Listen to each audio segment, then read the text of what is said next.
Welcome, I'm Denise Graves, and you're watching Opera America's Oral History Project.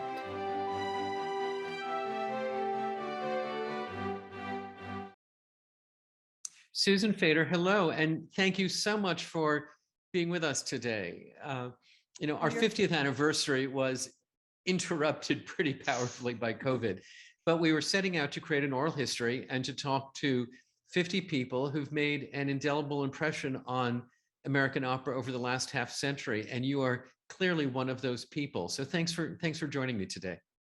Well, that's an honor, Mark, and quite a compliment. So I hope I can try to live up to it in this hour. You already have in life. So again, thanks. As I always do, I start out by asking everyone, who brought you to your first opera?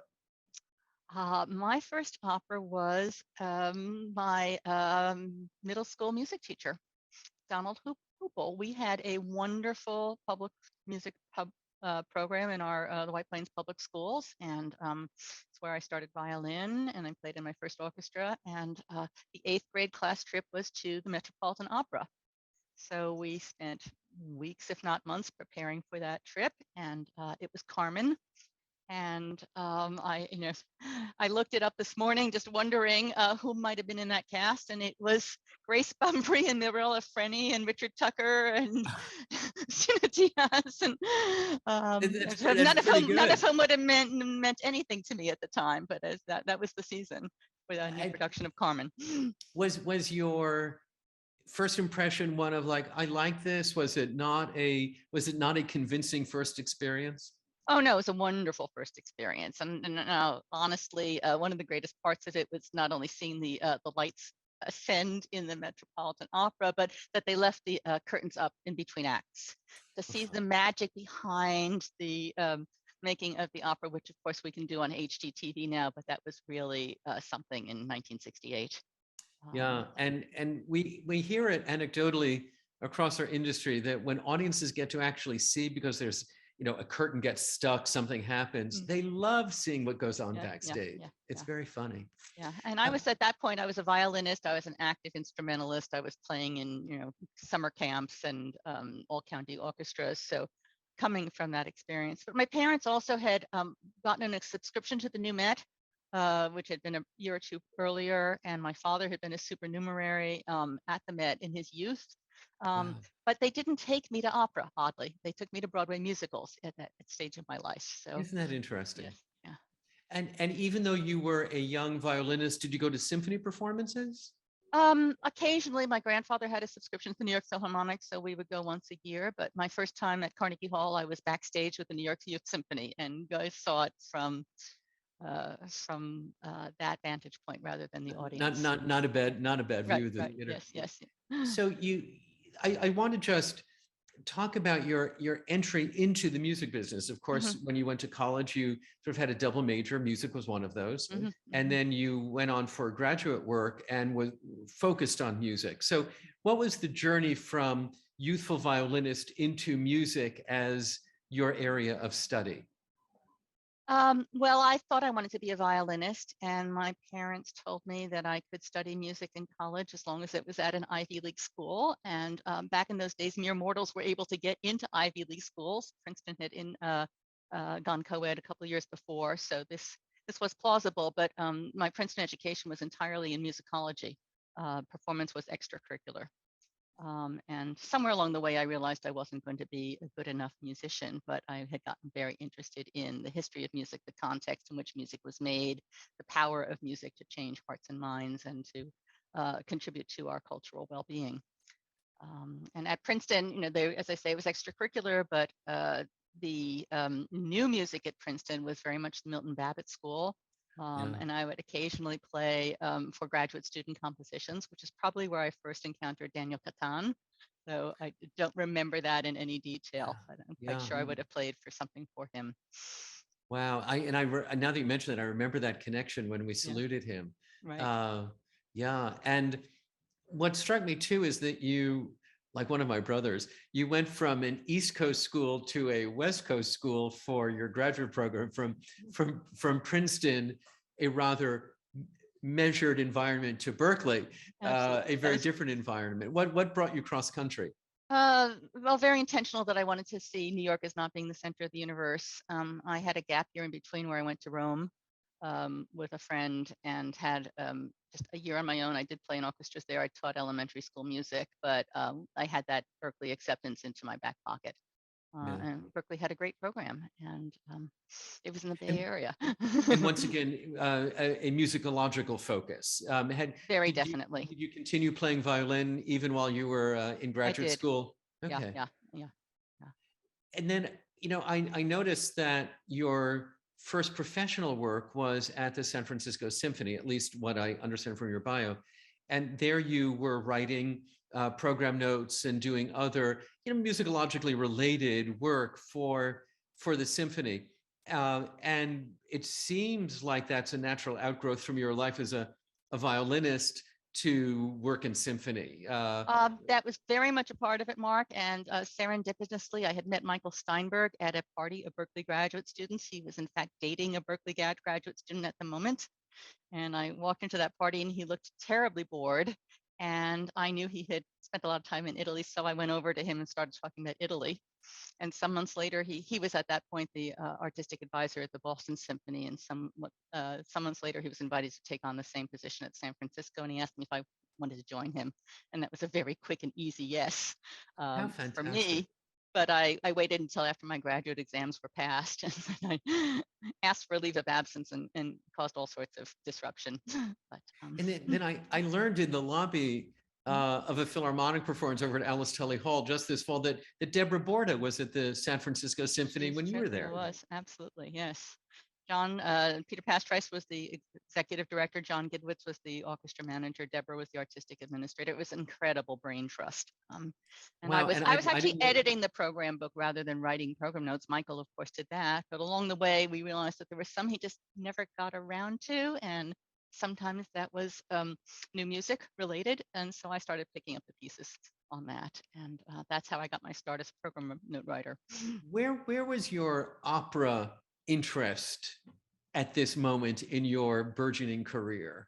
Well, that's a good question. The San Francisco Opera was across the street from the symphony. In fact, it was the year that the opera orchestra and the symphony orchestra split um, because of the opening of Davies Symphony Hall and the expansion of those seasons. And so I started going to more opera at that point.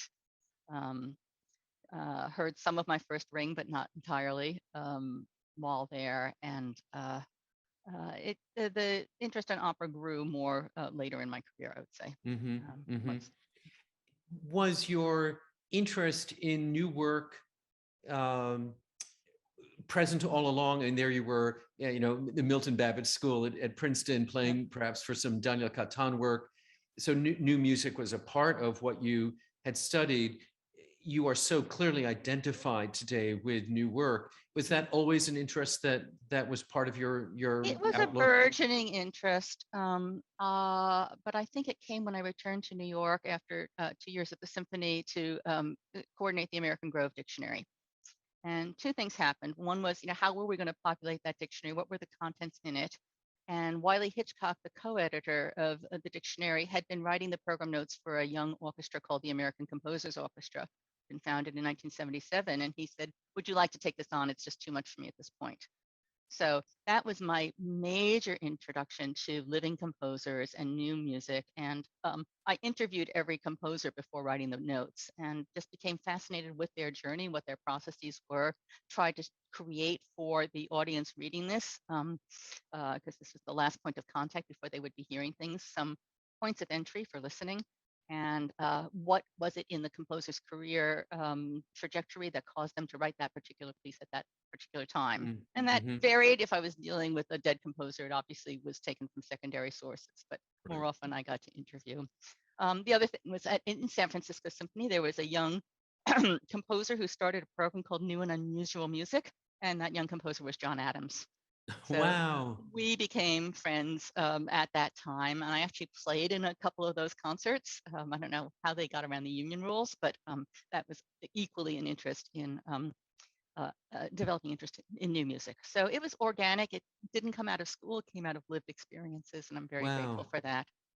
And when you were in school, were your score reading skills, was your ear training really good? Because so much of being able to really get into new music and to assess it is to look at a score that is difficult, or Right. to hear something that is not within the normal diatonic framework. Did Right. you have good score reading skills and listening skills? Mark, I was a violinist and not a pianist, and my piano skills are awful. I had to use them more when I was doing the ACO notes and try to pick things out. And I remember trying to do a program note on Roger Sessions' Fourth Symphony, and I just wasn't making any headway. And thinking, well, nobody else ever has either. Why should I do this? And I just kept on digging into it, and so I had that aha moment of, oh, I see how this fantastic piece is put together. That happened a couple of times along the way. That's very funny. That's very funny. So, the Groves, which is just such an incredible resource. I live by that Groves. To Schirmer, to publishing, and how, because you were at Schirmer for 20 years. Yeah.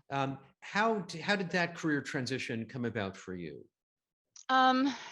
I'd had this wonderful experience editing one book for 4 years. And so I was finding that I was not competitive in publishing. I was not competitive in arts administration in the ways that I might have had ambitions to be. I was by then married and not wanting to relocate from New York. And it was Paul Eccles, who was the VP at Schirmer at the time, and also a Grove contributor, who said, come and let's talk. And so we started having conversations. And along the way that spring, Schirmer, which had been owned by Macmillan Publishers, was sold to a organization called Music Sales Corporation. And I remember being at Grove and the PR director at Schirmer, Eric Gordon, calling up and saying, stop the presses, Schirmer has just died. And they've been taken over by this pop organization and it's going to be awful. And I'm just, so I met the new folks and liked them immediately. And it was the job that was available at that time. And it was a fantastic introduction to composers, living composers, and the opportunity to shape their careers. It was not only American composers, but Schirmer represented at that time Ricordi and Sikorsky and the Russian catalog, and Faber. So it was a real international introduction to contemporary music. What was your position, your first position there? My position was director of promotion. Okay. And within 6 months, unfortunately, Paul was had left the organization, and they made me vice president shortly thereafter. Real leap of faith. Real leap of faith, yes. Young and green. Remember Rosemary Harbison saying, "Oh my God, you were so young." That's all they could think of.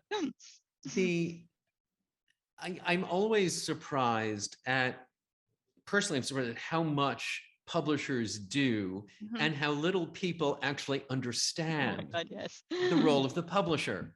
So when you say to, look, for 20 years, I was a music publisher, how do you explain what your role was? My role was to support composers in whatever way we felt they could be needed to help them write the works that they wanted to do, and then to try to get them into the repertory. And that took several different facets, not all of which I did, obviously, but there is the intellectual property piece of negotiating a commission, negotiating the terms, getting to know organizations, and matchmaking, another phrase I used.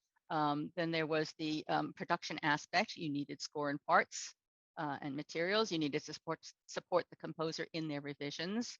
You needed to promote the piece. And then, certainly in the 1980s, less so than now, but you tried to get it published, commercially available for printer sale, and with larger pieces for rental. My work, fell largely in the matchmaking part, but my colleagues at Schirmer were dealing in all four of those aspects. Will music publishers enter into a discussion about the work itself the way you sometimes hear that book publishers will say to a novelist, I'm not getting this character, or, I think you need to reshape this part of how these story threads intersect? Do publishers actually get into discussing how the work is going, how it's shaping up with the composers? That's a great question, Mark. The answer is yes, but it's difficult. Because if you're not spending a great deal of time with the score, if you're looking at it superficially, as most of us do, as you know, even as interested listeners, you can't always know what the intention of the composer was, or what the shape was. Ironically, it was easier in opera because you're starting with words and Yeah, librettos, yeah. and the interventions I think we were able to make on pacing and timing were very different because you had that dramatic aspect on top of the musical, the intrinsic musical one. And you get right to a question that I had, whether being the publisher, the composer partner, if you will, symphony, chamber music, opera, how similar or different was it? And I hear you suggesting that with opera, the dramatic arc makes it more tangible in a way to talk about whether the work is proceeding on pace. It absolutely does. It's also far more challenging to do anything about that. With chamber music, you probably have as much rehearsal time as the performers want to put in it, and you can listen and you can shape, and they can argue among themselves, and they can make those kind of shapes. With symphonies, you've got 2.5 services before your world premiere. There's not a lot you can do, and you've got 100 players dependent on the material. So you can make, you can make the odd cut, you can make the odd, addition, you can make obviously the odd correction. With opera, it's that much to scale harder because you've got not only the soloists, you've got the chorus, and you've got the orchestra in most cases. So moving those mountains on a dime is very hard to do in a limited rehearsal period, which is why I felt so strongly about improving developmental processes for new opera. In my most recent I've never thought about it. I know how much composers, librettists will adjust a work after its premiere, fix some things. I've never imagined that a symphony composer might do the same thing, might have heard 3 performances of the New York Philharmonic and say, oh, I really want to change the way that second movement goes. It's usually not that radical, but sometimes there will be a little shaping, little cutting. It does happen, but not as frequently. It's more correct. Yeah, more corrections. It's more about balance, orchestral balances or doublings, or just making sure things come out that were intended to come out. I just never thought about that. It's funny. So how is opera in this young publisher? How is opera taking shape in you? Did you jump into it and do a crash course in opera? Was it just a growing expertise that developed for you? I would say it was a growing expertise. And remember, I didn't have to think about the repertoire of opera, though I had certainly studied Verdi and Wagner and Mozart, particularly in college and graduate school. But it really was understanding new opera. And it was very lucky that, I arrived at Schirmer and John Corigliano was in the middle of a Metropolitan Opera commission for the Ghost of Versailles. And some years after that, John Harbison received the commission that resulted in The Great Gatsby. So I was really in on that one from the ground floor. And our composers felt that opera writing was a rite of passage for many of them.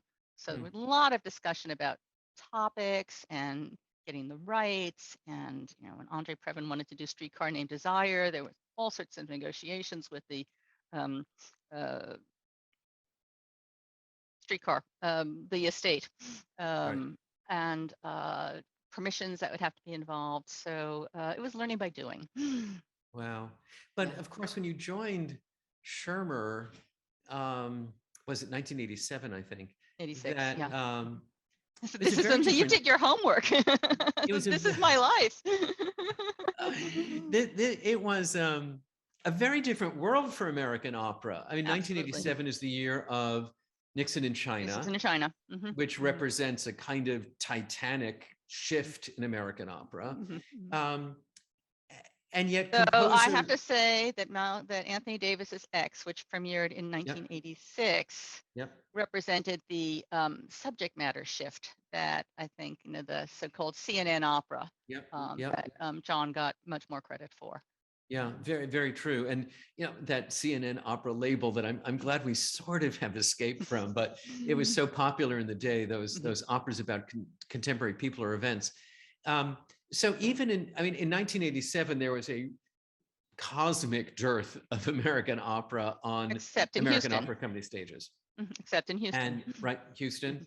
Mhm. At that point, maybe Artist Kranick at Lyric Opera Chicago had done Satyagraha. It was Mhm, just mhm. beginning to move forward. Um, and yet you say that composers were thinking about opera as an important rite of passage even then. Oh yes, and I think all credit to Paul Kellogg at New York City Opera, who I think was not only in productions but with the Fox series was encouraging new opera, and San Francisco Opera would have the occasional new piece, but yeah, Right. it was a very different landscape, and I think led by composers who wanted to expand their own palettes in this fantastic art form. It's a big canvas. Yeah. It's a very Yes. big canvas. You were very involved in the Music Publishers Association, Hmm. and every industry has an association. Opera America is an association. Hmm. What are the sorts of things that the Music Publishers Association deals with? What are some of the subjects that come up? Oh, Mark, God, I haven't given that much thought in 15 years. But it was certainly a combination of rights and uh, commercial issues. Recordings were a major source of income to composers and publishers when I first entered Yeah, Schirmer. And so, yeah. as you started having streaming services and Napster, how were those rights being collected? How could that income be retained on behalf of our clients, our composers?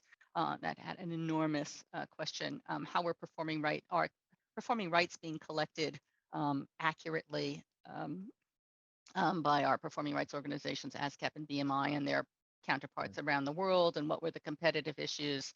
Copyright extension came up in the 90s. Yes. As we joined the Berne Accord, and understanding this was not just about Mickey Mouse and Disney, but this was about John Corigliano and Giancarlo Mhm. Menotti and John Adams, and John Harbison, all my Johns. Yeah. Yeah. But that was a big one. What the printing industry was in process of changing. Schirmer had licensed its printing to Hal Leonard Publishing Company, which gradually assumed that responsibility for other major classical publishers because they had a pop catalog that could support some of that activity. And so dealing with the changing landscape and trying not to despair too much about it, self-publishing became more and more possible as I was computer just gonna, generated yeah, score and parts were available to composers and composer collectives, and the internet, let's say that the internet, the self-promotion changed very differently. So yeah, yeah. Wow. completely Just different landscape. It was paper-based in 1986. We didn't have email. We didn't have internet. I Oh long boy, for I'm those dating days. myself. No, no, no, you're not. Yeah, I'm nostalgic about those days. Um, I was able to dig up your letter to the editor from September of 1999, and the article you responded to, the opera is new, but is it good? And in your letter response, you enumerated the upcoming performances of a couple of the operas that you had helped develop, just indicating that, after a premiere, there is life of a work, maybe not as much life as we'd like, but there is life after the work. You said, but it was a very interesting title. The opera is new, but is it good? Yeah. And working with your opera composers, you had to have developed a kind of internal sense of what made something good. For Susan Fader, what makes good opera? Well, before I answer that very good question, Mark, I just have to issue a little corrective because the article on which my letter to the editor was based was not called The Opera is Good. The article was called The Premiere is Sometimes the Easy Part. New operas Ah, face hurdles in joining the repertory. So there wasn't even question about good. The good came in that copy editor's titling of the letter to the oh, editor. isn't that interesting? Okay, fair enough, fair Yeah, enough. but I think it's a great question nonetheless, and I think good is in the eye of the creator and in the beholder. And as a publisher, what I looked for in signing composers was music I hadn't heard before. And we would have listening sessions and we'd say, oh, that's the Stravinsky wannabe, and that's the Schoenberg wannabe, and that's the Samuel Barber wannabe, and that's the Corigliano wannabe, and that's the Steve Reich wannabe. And they, could be very, very competent composers. But when we would hear something new, just we would light up and we get so excited. And those were the people we wanted to talk to. Whether that was good or whether that was different, this was what got our juices going. And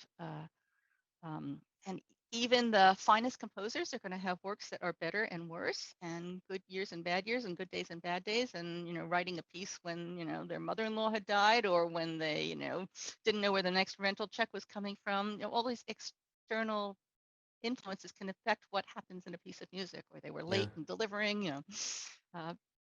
So all sorts of factors. So something can be magnificent, but needing a lot of revision for one reason or another, or it could be not so magnificent and designed to be an experiment. We don't allow our artists time to experiment the way science allows their scientists to experiment. And so-called failure is on the road to the next great discovery.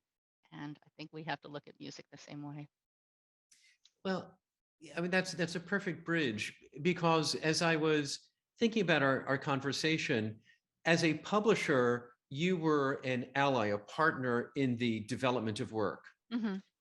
And in a way, as a funder, you are a partner and a co-developer of work, a different lens. But did you see, when you went from Schirmer to Mellon, this bridge of continuing to help give birth to new work, but in a different fashion? Yeah, I think that what appealed to me about moving to Mellon was the opportunity to be able to look from the 60,000 foot point of view, as well as the on the ground point of view, and to do so in multiple disciplines. So yes, my background was in music, but I've learned so much about theater as a result of funding theater and dance, and finding the points of connection between those disciplines and finding the points of difference. So to take an example, theater commissions a lot of work. And when I arrived, they commissioned at very low commission rates, and there would be no commitment to production. And if you've ever looked at an opera contract, the day that contract is signed, you've got the premiere date looming on your calendar, 3-5 years out. Theater is very practiced at workshopping and readings, and less so to committing to production. And opera, at the time I entered Mellon, had very little in the way of development. The occasional workshops, but John Harbison had to fund his own reading of Gatsby along the way, and the Metropolitan Opera only got interested when they realized the stagehands needed to know the timing between the scenes so they could arrange the stage changes. And bringing those two together, learning the best, encouraging theater to make more of a commitment to production, and encouraging opera to find ways to expand that internal period between the conception of an idea and its execution is something I felt very strongly about. Wow, it just so beautifully explained. In 2014, Musical America, had a nice picture of you, Profiles in Courage, and you were appropriately singled out. But it made one me of about 30 people that year, Mark, and one of a multi-year packaging of Profiles in Courage. So let's be clear. Let me just say that in a country with 330 million people, being one of 30 is a good thing. Okay, thank you. What does it take to be a courageous funder?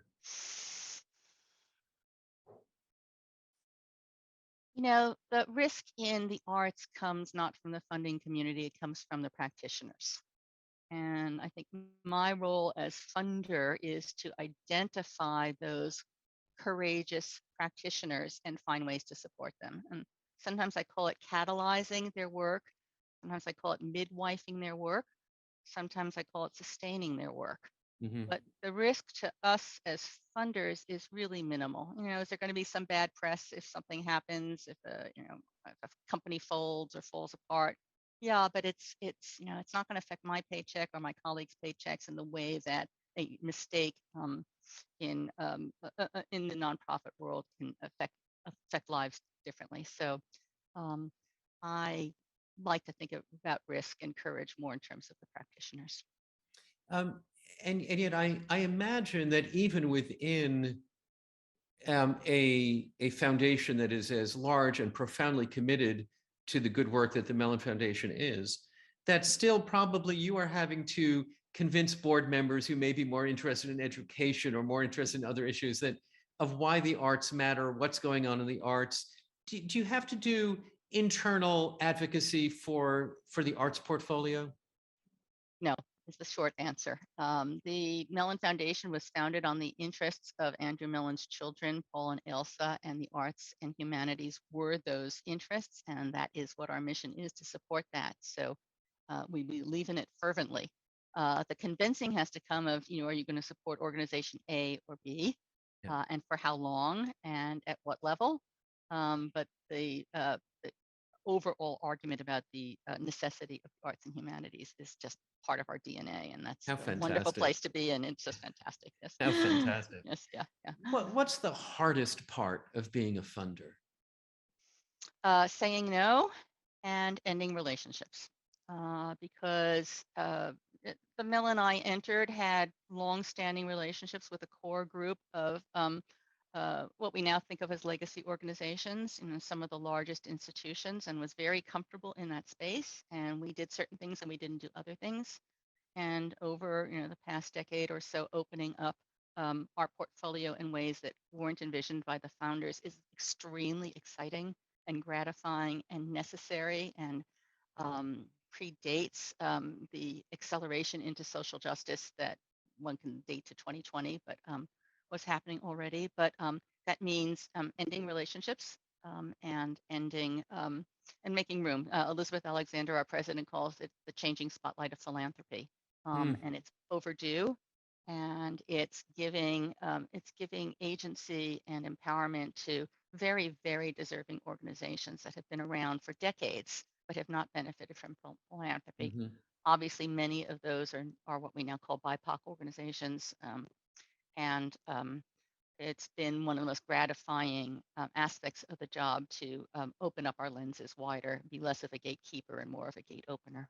Yeah, and yet that does mean ending some relationships. It does mean Absolutely. saying no to some people who might have thought that they were a perfect fit as they came to understand the foundation. Right. I mean, we regularly send out letters rejecting inquiries, just saying that there are far more worthy organizations that are coming to us than we have capacity to fund, even with expanded capacity.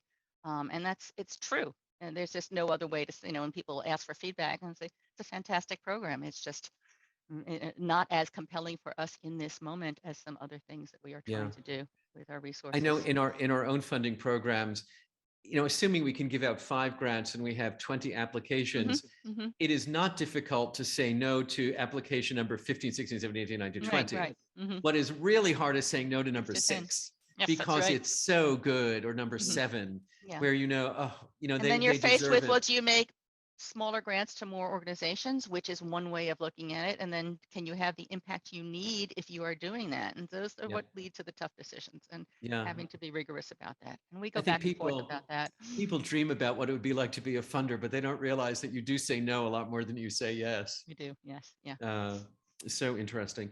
So the American opera repertoire, as we were talking in 1987, when you started at G. Schirmer, Anthony Davis's Malcolm X was very important. New York City Opera premiere.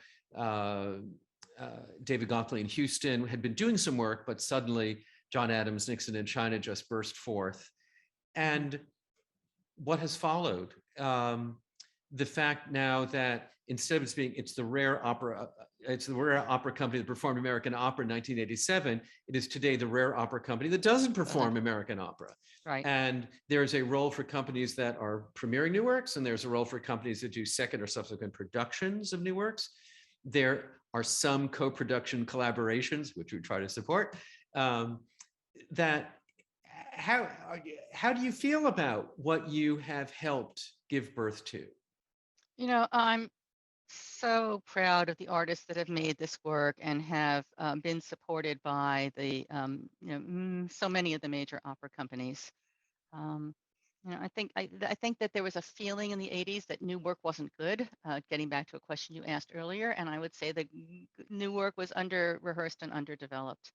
Um, you know, uh, the first run through of The Great Gatsby was the world premiere, Hmm. and not even the dress rehearsal, and that affects pacing and that affects stamina and all sorts of things. And I didn't want to see that again.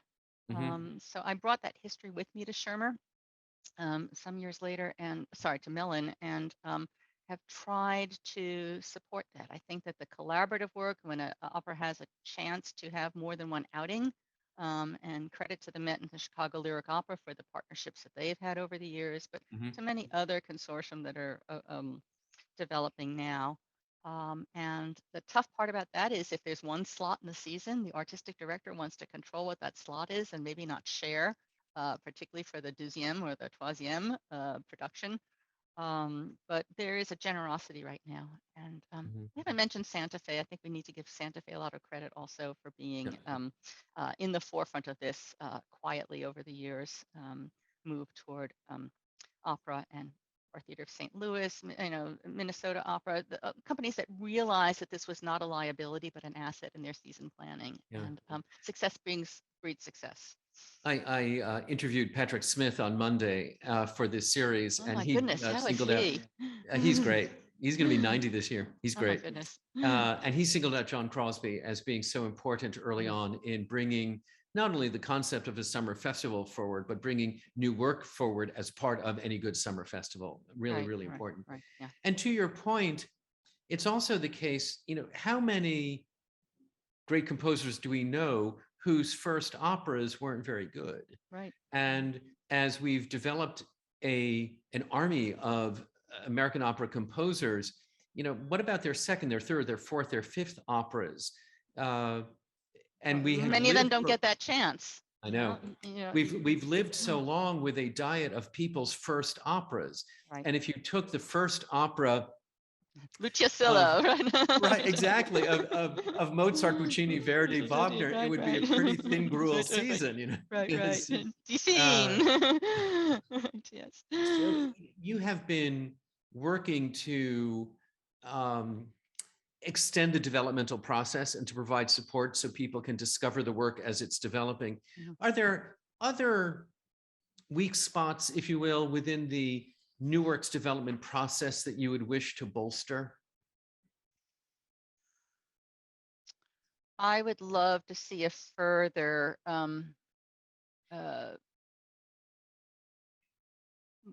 flexibility in the timeline for the creation of the work. And I understand all the reasons why that's difficult, but it's also why it's exciting to work with organizations that are not tied to opera houses and seasons, as we are seeing with the industry and Mock and other kinds of companies that are taking the time they need to develop work.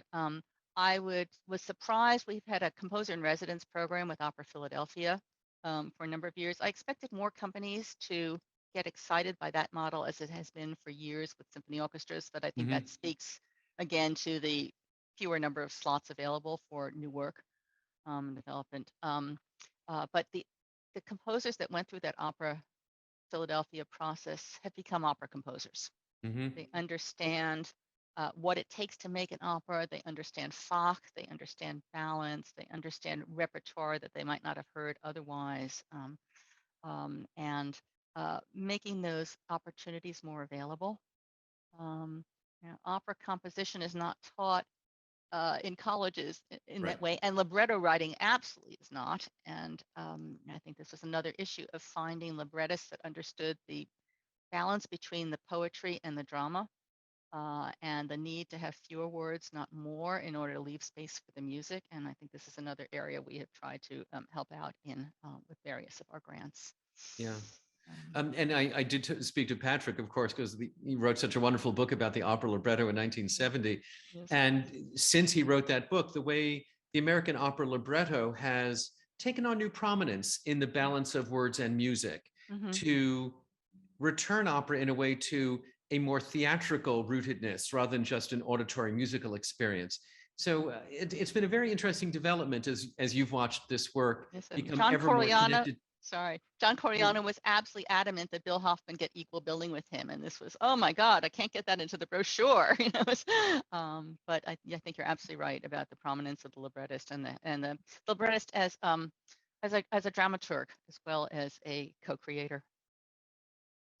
Role models, as you have progressed in your career, and sometimes role models don't know they're role models, but you think about them and what would they do? They may be role models through a Ouija board. Yes, Have you had role models in your career? Oh goodness. I have to start with Michael Steinberg because he was my first boss, and he was one of the most brilliant musical minds I'd ever met, and one of the most beautiful writers about the musical experience. And learning at his knee, even by proofreading his program notes, was a fantastic education. I'd say ditto for Wiley Hitchcock and Stanley Sadie, the co-editors of the American Grove, and people I had immense respect for, and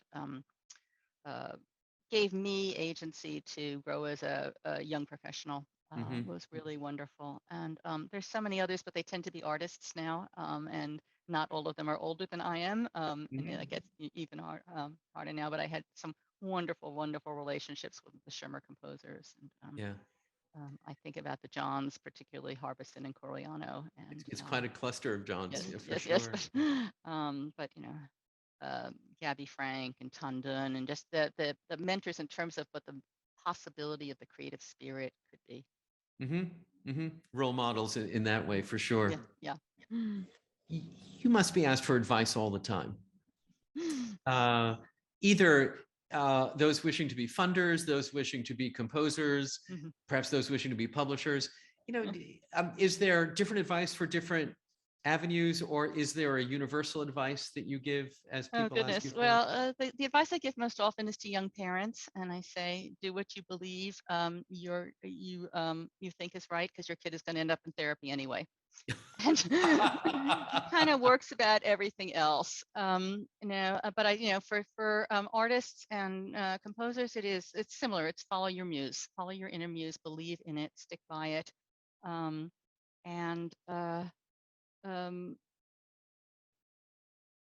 that's I just not second guessing yourself. And I would say for funders, it's so difficult because there's so few jobs that open up in philanthropy, and then those of us that are in them have to be pried away from our desks, and that's something I think a lot about these days. But it's being open-minded, it's listening, it's not thinking you have all the answers, and being open to new experiences. Wow. Well, I'm so grateful for this time. I just feel you've been such an agent for progress in the opera world, frankly, for 40 years. And it really mattered to me that we capture some of who you are and what journey you've been on. And Susan, thank you for all you do. Thanks for this time today in a busy day. And I'll just look forward to seeing you in person soon.